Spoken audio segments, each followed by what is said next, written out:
Hello and welcome to another podcast of Father and Joe. I'm Joe Rocky here with Father Boniface Hicks, and now we're going to dive back into our food, clothing, and shelter and work conversation that we've been having for the last month or so. So, in our last conversation, we discussed what poor is from the gospel perspective. And today we're going to turn it back into from the American perspective, for right or wrong, because that's how the secular world uses the conversations about poor. And we were talking about how people who go to work economically make more than those who don't, because they're contributing something to a company. And furthermore, people who have skills that are in high demand, maybe the industry's just in more demand than another industry. They're just better than someone at something. But regardless, those people tend to have better overall conditions. And in last conversation, we had discussion about how those conditions are going to be different priorities to different people. Some people, the gross number on the paycheck is the most important condition. For some people, it's the working environment, the commute. I've even had people based upon the building that they were going to work in. It was a cool looking place. They just wanted to be there. Obviously, your management. We've discussed multiple times throughout the series how people will be attracted to be with a good manager. And so there's a lot of different variables that go into this. And we had the last cast kind of defining what poor is.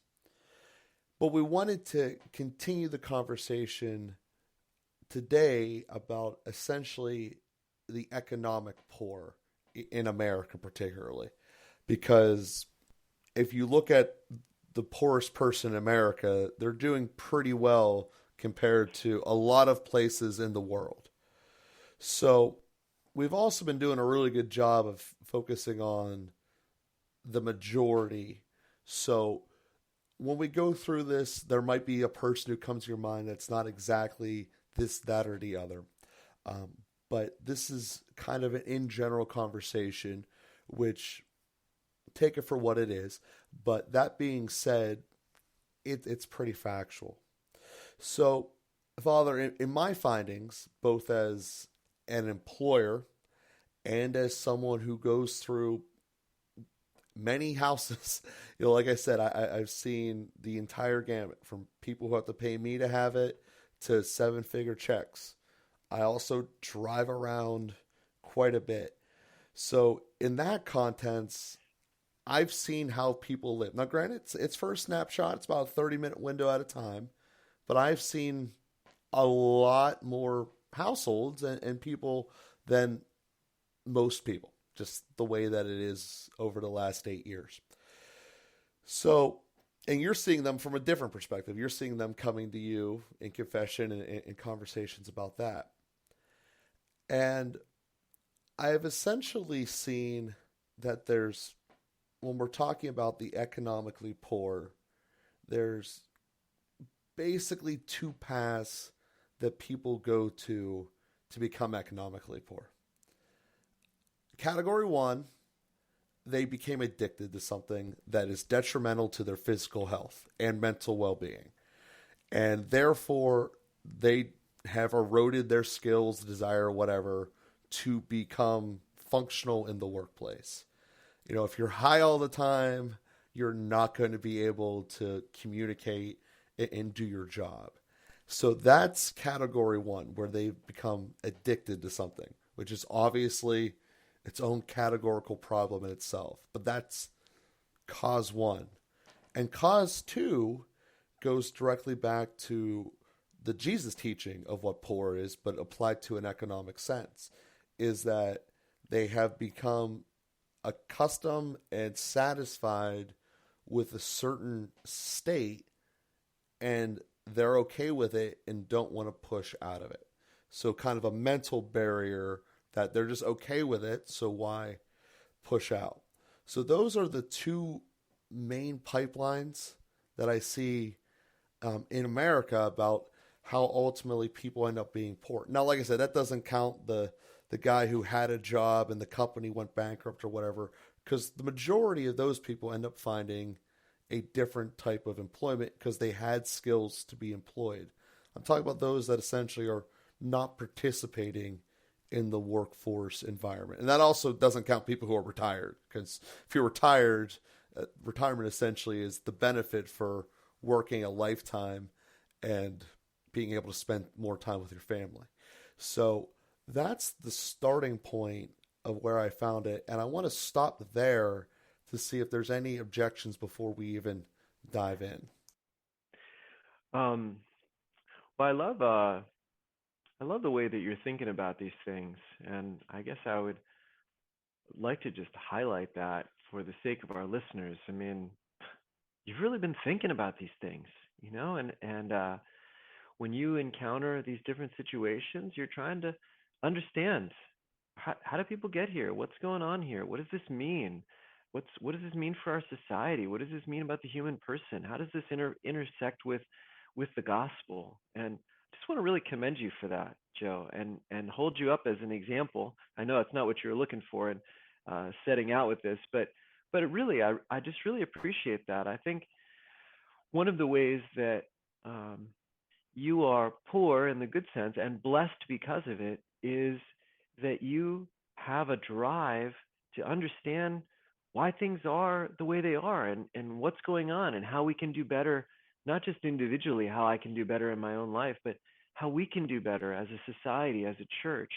And that hunger and thirst for justice that you have, that sense of kind of poverty of spirit that we're on the way, that we're a work in progress, really drives you in a great way. And so, um, yeah, I just want to hold that up for our listeners. And you pointed out that one of the reasons that people stay materially poor is because they have become, and this sounds really strange, but is because they have become rich, or they have become satisfied.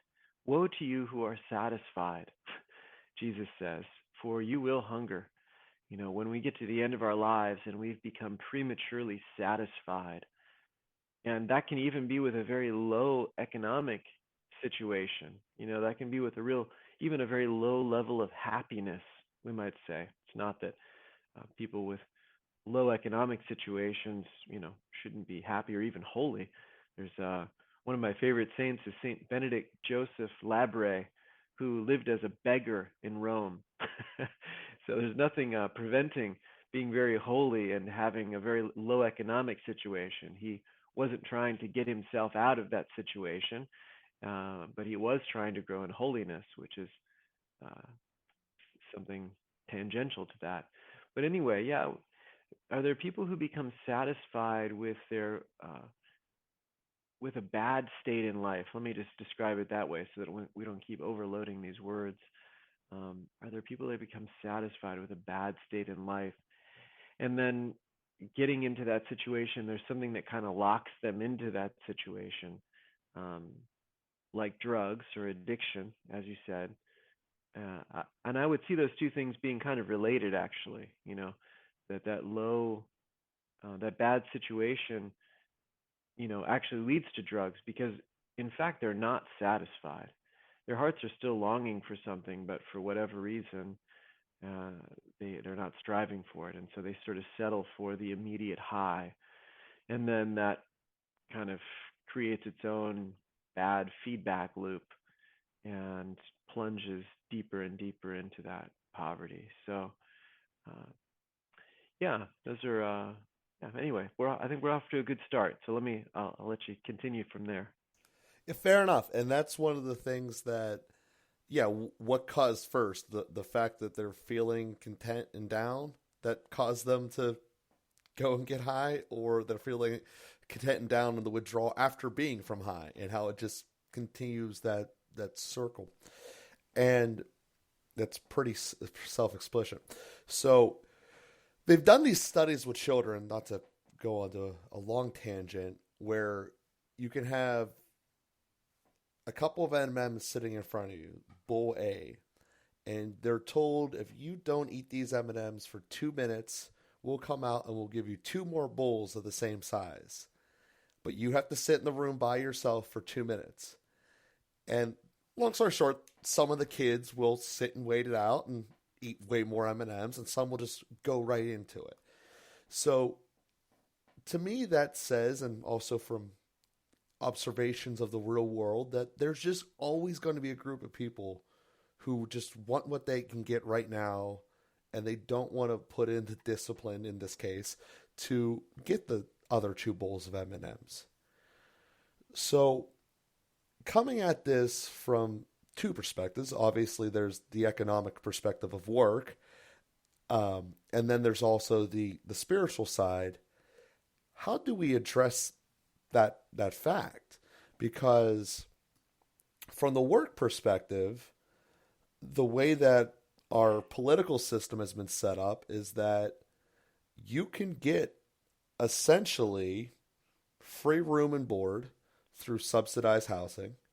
You can get free food through multiple different welfare programs. You can definitely get clothing. And that covers, but there's no work element. There's just not. And that covers the four things we've been talking about here. And the way that our system has been set up is it'll provide it to you virtually with no questions asked. Doesn't do anything about the addiction side. That, like I said, that's a category that we can't address right now. But as far as the person who's satisfied with their station, they're getting 3 of the 4 essentials. What do we do about that situation? Because there's one answer that says, well, just stop paying them. They'll have to participate in work, and then therefore they will take care of the other 3. And then there's another segment that doesn't believe that people are capable of taking care of themselves. Or else if they were, they wouldn't be in this situation in the first place of being content. So I don't think it's that black and white, but I wanted to say that that's essentially, when you look at the two-party system of America, the answers that they give. One says turn it all off, and the other one says if you turn it all off, they won't be able to live with themselves, and then we'll just have mass hysteria problems. So that's where the American political side is going with it. And before we dive into all the other ways of distributing it, pure capitalism and pure communism, I wanted to start with where we are today in current America. Well, and what comes to me, first of all, Joe, and I have to give all those caveats like I have before. I'm not claiming that I've thoroughly thought through all of these things, but what's coming to me is both scenarios that you presented. For a person who, how did that person get to that point? They went to high school, they dropped out of high school. What kind of environment did they grow up in? And how do you get to a point that you have no ambition, that you don't want anything better for yourself, that you don't want to make a gift of yourself? How do you get to that point? And whether you provide for that person in a continual way, or whether you don't provide for that person in a continual way, you continue to deprive that person of what they really need to grow, which is love. Love is what makes people grow. And probably somebody who's in that situation has not been loved to get into that situation. And the kind of the attitude on one side is, well, make them suffer, and then just for the prevention of further suffering, they'll figure out a way out. Well, and maybe there's a point to that, but it's kind of harsh. And there, certainly love doesn't just prevent people from suffering. I mean, suffering is a part of life, and it is a motivator. There's no question about it. But just to throw people out on the streets and say, just suffer it out, well, that's probably complicating the very problem that got them into that place to begin with, which was the pain of abandonment and rejection, which leads them to think they have no dignity, and thus they have nothing to work for. It's like just complicating that lack of love. On the other hand, just to provide for them, in the worst case is just to sort of throw money at them and say, well, here's everything you need, and to do that with a certain clinical coldness or a legal responsibility, to have the handout person at the welfare counter just hand them their check and treat them like a dog that you're, providing food for. Well, that doesn't help people either. That doesn't help people feel that they have the dignity to grow out of that.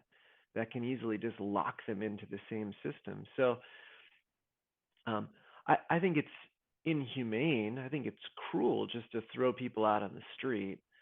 But there's certainly something lacking in a radical way if all we're doing is providing for people's needs, but not actually providing love. And then we are just sort of reinforcing, putting them in a situation where they're going to stay in that situation and they're going to continue to have those same needs.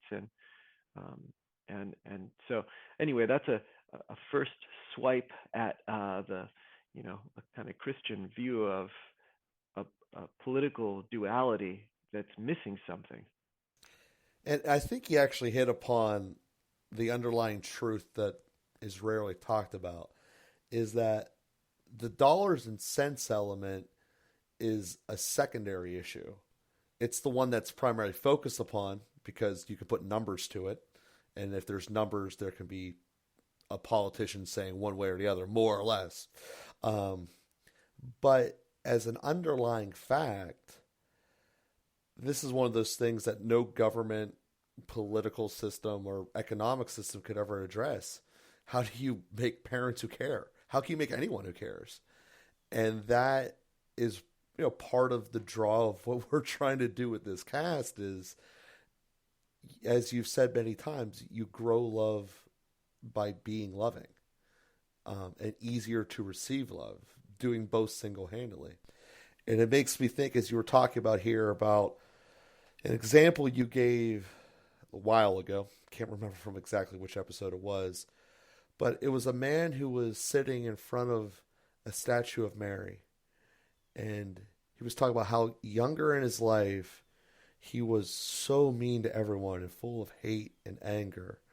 And eventually the sisters at the convent just kept working with him and working with him. And later in life, he found the mercy and peace, and his life turned around. So where I'm essentially looking at this and go, so if that's the solution, where you need to create more love, how do we do that?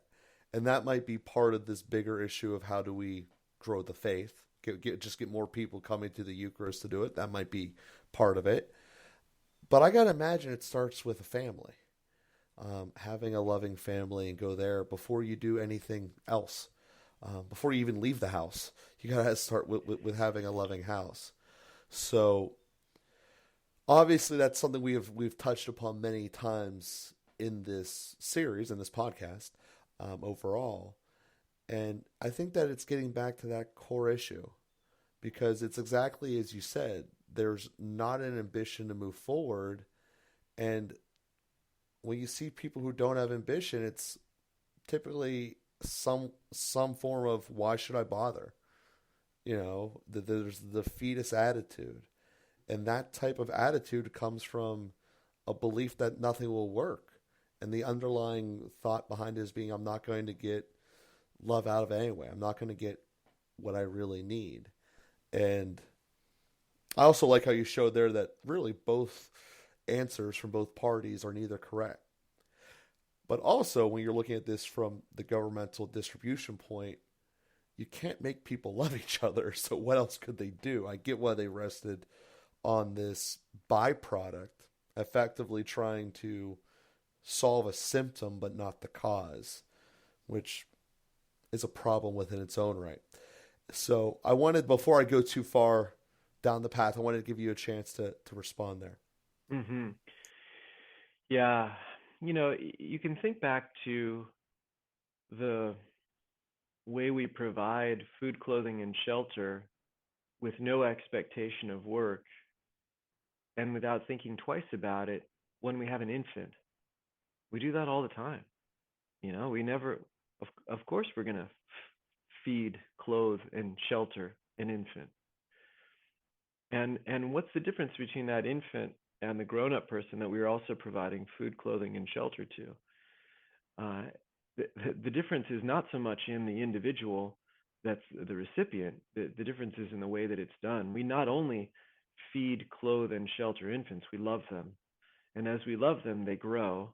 And as they grow, they discover themselves and they want to become a gift. They want to give themselves. They want to grow and explore and encounter life, and they want to live. So again, love is the difference, So we follow the same pattern, uh, food, clothing, and shelter for those who need it, but then also the love that makes people want to work, as well as certainly the opportunity to do something. And good parents, as their children grow, provide work for them to do. They provide ways for them to make a gift of themselves, to discover that they are something unique and beautiful and unrepeatable. And they find ways to give, children that chance to express themselves.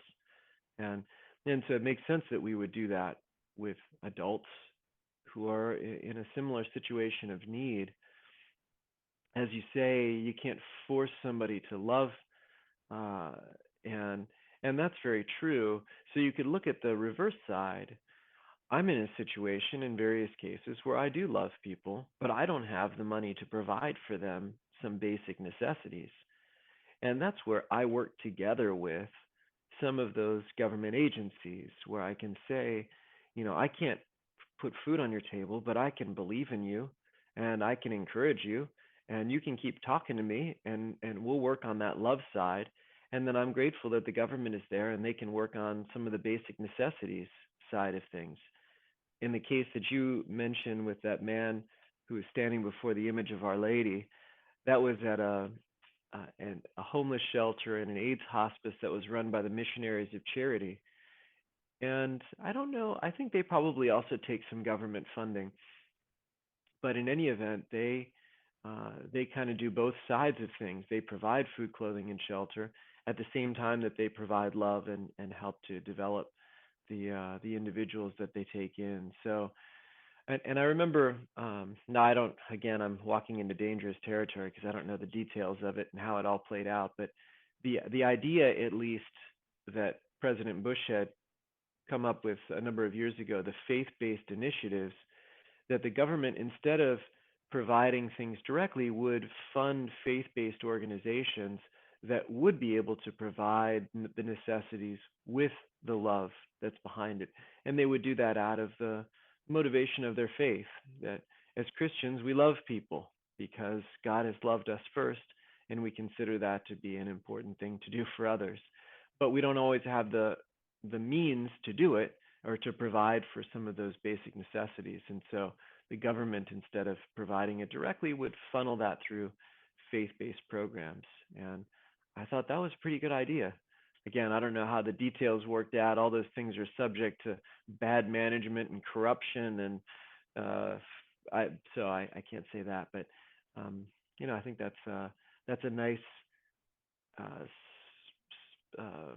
solution. Now, the Republican side of things would say that when we take away from people the opportunity to give by extracting it from them through taxes, that we actually end up with less money in the system than if we don't extract it through taxes and have government-based programs, but rather we allow people to donate directly to the Missionaries of Charity. They'll be more generous in donating in that way, and then we can give them tax write-offs. So anyway, there are efforts in the government, in politics to address these kinds of deficiencies. But yeah, it's challenging. How do you do that in the best way? Fair enough. And as we're coming to the conclusion of the cast, first off, what you just said is X's and O's economically correct.